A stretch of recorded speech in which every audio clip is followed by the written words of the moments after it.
All right, welcome back to Problem Solver Politics. I am your host, Cardin Ellis, with Cody the Oracle. Hey, everybody. And we're going to listen to a couple of voicemails now. Actually, one. Let's start out with one and let's make it good. All right, Cody, hit it. Okay, so give me 1 second here. We have a viewer voicemail coming in. I believe, from Puerto Rico. Yeah, we need to get these on wax discs so we can spin hello. them. My name is Christian Fernandez, and I'm from Puerto Rico. I'm from Christians for Yang on Twitter. Oh! And I'm calling because I would love to hear your point of view on what is the faith-based or religious vote case for Andrew Yang. Thank you very much. Oh, whoa! Very cool. Shout out Christian. Puerto Rico. Very cool, man. I mean, that's about as Christian as you get, being the Christian named Christian from Puerto Rico who's running Christians for Yang. I don't think I've ever seen Christians for Yang. I've seen in our chat pastors for Yang, but never Christians for Yang. That's a new one on me. So, Cody, as our resident in-house Jew, would you like to jump on that first, or you want me to take that? Wow, geez. I will say, as a resident in-house person who doesn't go to any, I don't practice any religion, I don't really have a lot to say. I don't really know, to be honest. I think you practice a religion every Sunday, every day in the streets. You're out there repping your hood, so you probably have a way better answers than I do. Okay, so yes, we shouldn't consult the unwashen. No. I just to be honest, I don't know, man. Like I said, I don't really go to any. No, this is actually in all seriousness. In all seriousness, that's actually a really, really good question, Christian, and so interesting that we have not spoken about this yet. I mean, our channel at this point is 7 or 8 months old, and we really haven't made the Christian case. We've alluded to it, and we have made very tangential analyses of how certain policies could be or could not be moral or beneficial or generally consistent with the Judeo-Christian work ethic and morality that pervades here in the United States of America. But to be asked directly, what is the religious and or the faith-based reason to support Andrew Yang? I think there are many. And before I say them, I'll just say I will hedge with one comment only. That an uncle of mine, really great guy, very different than me, very right-brained, very much an engineer, and so on and so forth. But he served as a bishop in our faith and in the Church of Jesus Christ. All of our clergy is lay and is volunteer. Nobody gets paid. And we kind of rotate. If you get called to be the head of your congregation, also known as the bishop, you're going to be serving there for, 5 or 6 years probably. And it's thankless job, grueling work, but very rewarding for the men that are called to serve as leaders of the congregation. And he was one of those, blessed with that opportunity. And he said something very interesting because he was asked something very similar as well. I think he was actually asked by a 14-year-old in one of the Sunday school classes, was Jesus a socialist? Because he talks so much about, giving freely to the poor and everything like that. And anyway, he said something very, very engineer, but very wise and very succinct at the same time. And I heard it and I was very impressed by it. And he said, your duty as a Christian is to care for the poor. Now, whether or not you think a government program should be in charge of that, or a private charity should be in charge of that, or you and your family should be baking bread for them yourselves, or you should be pooling resources in a community to try and have a faith-based mission open, or what. But your charge as a Christian is to care for the poor. And just like there's many ways to skin a cat, there's many ways to go about the process of caring for those less fortunate than you. So I don't think there's a silver bullet. As much as we'd love to have a very Stephen Colbert-esque God endorses Andrew Yang, experience where we could just elevate somebody because of their moral character above all the rest, or some decision they've made or some creed they live by, then we'd love it if it were so simple as to say that. But we can't. However, I can say there are some things that I like that as a Christian make me feel a lot more comfortable about Andrew Yang. First off, one of them is the flagship proposal of the UBI, and not necessarily because UBI itself is more Christian. I think free market capitalism is one of the most Christian systems we can have. And I agree with Thomas Jefferson that if men were angels, then law would cease to exist, but we're not angels. So we need to have a system that is based off of natural constraints, such as self-interest in every man, okay? However, I'm with Elon Musk in this territory that I think UBI isn't going to be just this fringe subject that we talk about and this kind of interesting factoid that gets tossed around coffee tables in overpriced coffee shops.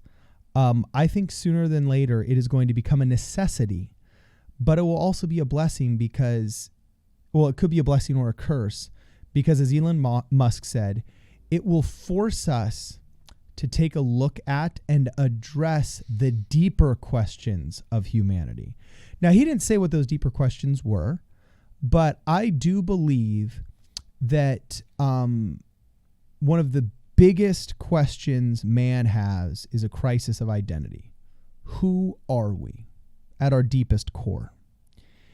And I don't believe that anything better answers that than the Judeo-Christian belief that we are children of God. In fact, in my faith, the Church of Jesus Christ of Latter-day Saints, the first song that a child learns in Sunday school in primary is a song called I Am a Child of God. And any Mormon can sing it. We're talking from Brandon Flowers and the Killers all the way to the lead singer of Imagine Dragons and the Neon Trees. If you just walk up to me and say, I am a child of God, they'll be able to sing the second verse, all right?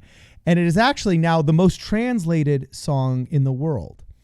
And I think that so much of a man's identity for so much of history, if not all of it, literally since, we were Homo sapiens competing with Neanderthals in the Fertile Crescent in Western Europe, you know what I'm saying? We have gotten so much of our identity from our work. But what do we do at what point when automation has become so efficient that human labor is just not really in that much demand? For what do we exchange? What of ourselves do we exchange for worth with others?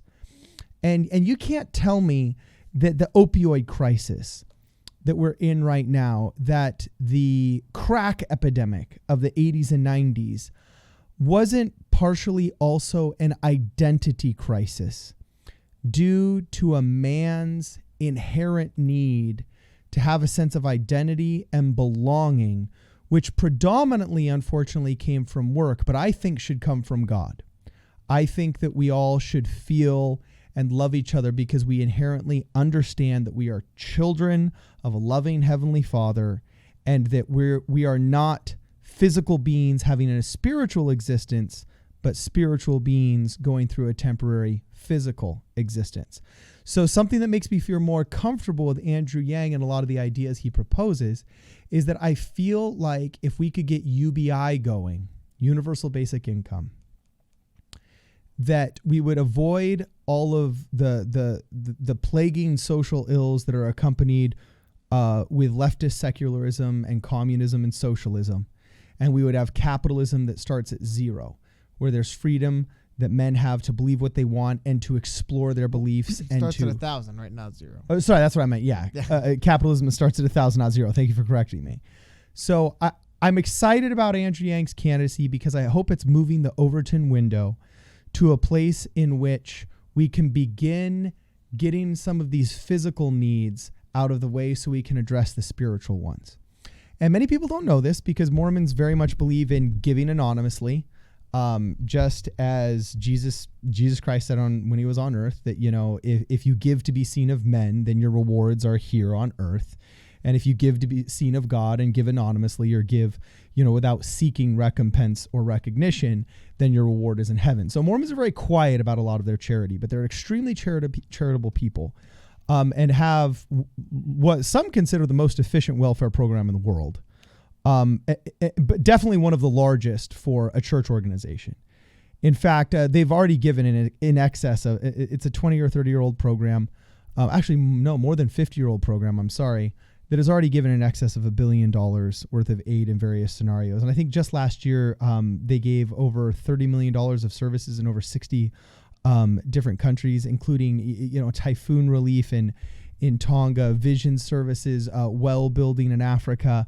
And I don't say this to aggrandize the church, but just to illustrate a principle that you need to get the physical out of the way so you can start on the spiritual, because the church's welfare program, okay, which actually owns the largest cattle ranch and ironically enough, peach cannery in North America and Canada, was started by a man named Heber J. Grant, who was a missionary for the church, who ended up becoming the president of the church. And he was serving his mission in Scotland, just as I served my mission in Argentina. And he had a tract for the church, and he knocked on this woman's door. And a very gaunt woman came, and you could tell that she was malnourished and she was poor. She was unkempt, and he handed her the tract and said, "Hey, we're missionaries for the church." And there were 6 words that stuck in his mind that she said back to him when she received that pamphlet. She said, actually, I now have to count them, but it was something along the lines of, "Will this help me buy bread?" And he realized in that moment that that woman was in such physical want and need that she was unable to receive the spiritual message of the church, of Jesus Christ.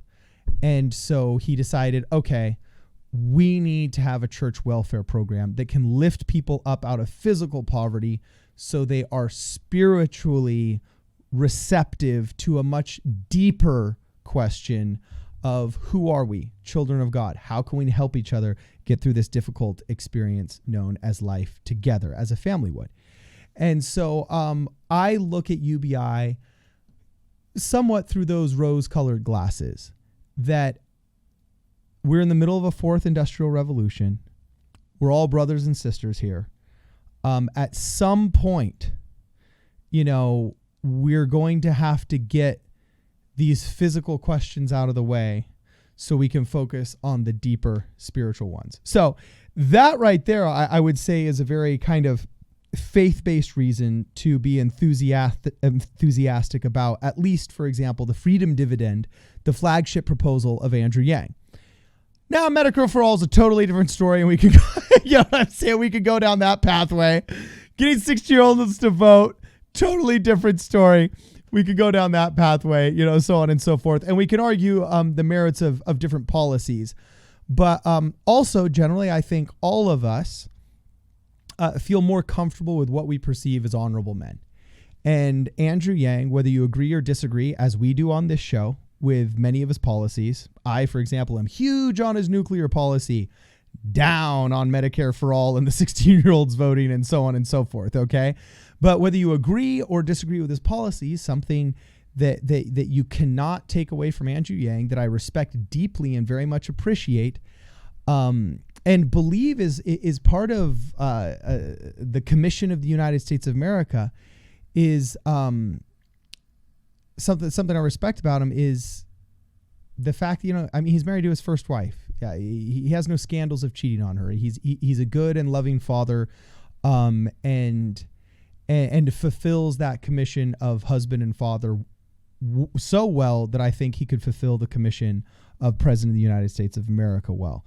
He doesn't have that baggage. That's not to say that sinful men cannot be beneficial to Christians. Okay, there's all kinds of historical examples in which unchristian men can end up helping Christians thrive or somehow be beneficial to them. Okay, specifically, I can think of right now Esther's husband, the king, who saved the Jews from extermination at the hand of his deputy who hated them. And anyway, I'm veering verbose here, and I'm making this far too long of an answer. But at the end of the day, I think his character is something that Christians feel a lot more comfortable with. And the issue of UBI is definitely something I see paving the way for a much deeper spiritual conversation here in the United States of America. So anyway, my time's probably way up already on that answer. I could keep going on that for a while. But Christian from Puerto Rico, who is head of Christians for Yang, we'd love to hear more from you, my man. Send us a link to your group. Who knows? Maybe we'll get you on the show, because this is definitely a topic that I think is very, very, very worth addressing. And there's probably a lot more facets to it than we could even cover just in this simple response to your voicemail. So anyway, Cody, I'm sorry. I totally went out into the weeds there. This one's all you, man. All you. That one's all you. No, that's all you. So your pagan and unclean flesh did not want to participate in such enlightened. I just have no idea. No.